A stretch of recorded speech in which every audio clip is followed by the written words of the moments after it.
ہمیں اس کا فائدہ ہے. اللہ نے ہمیں ہر سہولت عطا کی ہے, ہمیں اس کا فائدہ ہے. لیکن حقیقت میں رب کائنات ارشاد فرماتا ہے ان الانسان لفی خسر, کہ بے شک انسان خسارے میں ہے, بے شک انسان خسارے میں ہے. رب کائنات کسی سے رزق نہیں چھینتا, رب کائنات کسی سے دولت نہیں لیتا. وہ اللہ کی ذات کافر کو بھی دولت دیتی ہے, وہ اللہ کی ذات مشرکین کو بھی دولت دیتی ہے. وہ ہر ایک کو رزق دیتا ہے, ہر ایک کو دولت دیتا ہے, لیکن کسی سے وہ دولت لیتا نہیں. تو لیتا کیا ہے؟ صرف ایمان کی دولت رب کائنات. صرف رب کائنات بندے سے سجدوں کی توفیق چھین لیتا ہے, کسی سے وہ ذات رزق نہیں دیتی. رزق بھی رب کی ذات ہر ایک انسان کو دیتا ہے, لیکن صرف سجدوں کی توفیق رب اپنے بندوں سے لے لیتا ہے.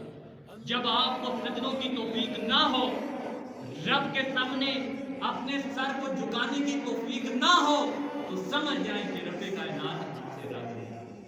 وہ رب ہم سے راضی نہیں ہے. رب چھینتا ہے تو صرف ایمان کی دولت چھینتا ہے, اور وہ رزق بھی دیتا ہے. باقی سارے دنیاوی امراض جن کو آج ہم سمجھ رہے ہیں کہ یہ ہمارے پاس ہے, ہم کامیاب ہیں, دولت ہمارے پاس ہے, ہم کامیاب ہیں, ڈگریاں ہمارے پاس ہیں, ہم کامیاب ہیں. نہیں, رب کائنات فرماتا ہے حقیقت میں کامیاب وہ ہے جو اللہ سے کرنے والا. اس کے علاوہ انسان خسارے میں ہے. جب رب نے فرما دیا کہ انسان خسارے میں ہے, تو پھر ہمیں اور ہر چیز پہ کرنا چاہیے. جو ہم کہتے ہیں نا کہ ہم غریب ہیں, تو رب کائنات نے ہمیں غریب نہیں چھوڑا. یہ ہم اس لیے خود کو غریب کہہ رہے ہیں کہ ہم اپنے سے اوپر والوں کو دیکھیں. اگر ہم اپنے سے کم تر والوں کو دیکھیں تو ہم اپنے آپ کو بڑا سخی سمجھیں, ہم اپنے آپ کو بڑا مالدار سمجھیں, بڑا ہی امیر سمجھیں. یہ ہمیں اپنے آپ سے چھوٹوں کو دیکھنا چاہیے, اپنے آپ سے نیچے والوں کو دیکھنا چاہیے, نیچے درجے والوں کو دیکھنا چاہیے.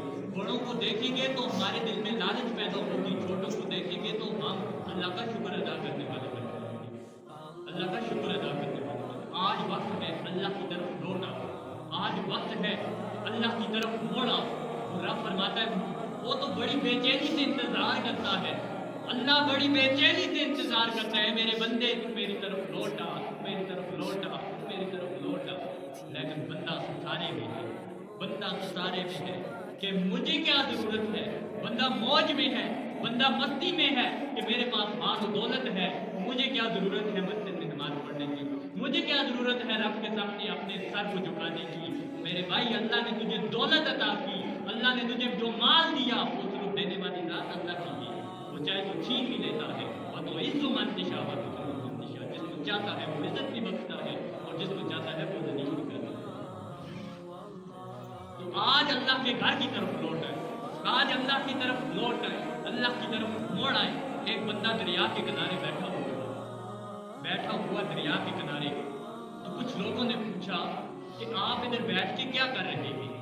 وہ کہنے لگا میں انتظار کر رہا ہوں کہ دریا کا پانی خشک ہو, میں دریا کو پار کروں, دریا کا پانی خشک ہو تو میں دریا کو پار کروں. میں انتظار کر رہا تھا, بیٹھا ہوا انتظار کر رہا. لوگ مسکرائے, ہو یہ کیا پاگلوں والی باتیں ہیں, مجنوں والی باتیں کر رہے ہو, دریا کا پانی خشک ہوگا, یہ تو ہو ہی نہیں سکتا, ممکن ہی نہیں ہے کہ دریا کا پانی خشک ہوگا تم دریا پار کرو گے.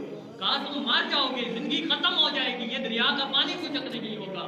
اس نے بڑے ہی درد بھرے لہجے میں کہا, آنکھوں میں نمی سی چھا گئی, ان کی طرف دیکھا, کہا لوگوں میں یہی تمہیں بتانا چاہتا ہوں کہ آج تم کہہ رہے ہو کہ ہم ابھی دنیا کی مصروفیات میں لگے ہوئے ہیں, دنیا کی مصروفیات سے جب ہم فارغ ہوں گے تو پھر اللہ کی طرف لوٹیں گے, پھر اللہ کی طرف آئیں گے. کہا میرے بھائی میں تجھے یہی سمجھا رہا ہوں, آپ لوگوں کو یہی بتا رہا ہوں کہ جس طرح دریا کا پانی خشک ہونے سے پہلے مجھے موت آ سکتی ہے, اسی طرح تمہاری مصروفیات ختم ہونے سے پہلے تمہیں بھی موت آ سکتی ہے, تمہیں بھی موت آ سکتی ہے. آج جو کرنا ہے ابھی ہی کر لو, تم نے ہی کرنا ہے. کسی کی جگہ کوئی دوسرا عبادت نہیں کر سکتا, کسی کی جگہ کوئی دوسرا آپ کی سجدہ نہیں کر سکتا, بلکہ تم نے خود کرنا ہے, جو کرنا ہے خود کرنا ہے. اس لیے آج ہم جن مصروفیات میں لگے ہوئے ہیں دنیا کی, ان مصروفیات نے ختم نہیں ہونا. سارے بزرگ کام کرتے ہوئے چلے گئے, وہ بھی ساری زندگی کام میں گزار گئے, لیکن یہ کام ختم نہیں.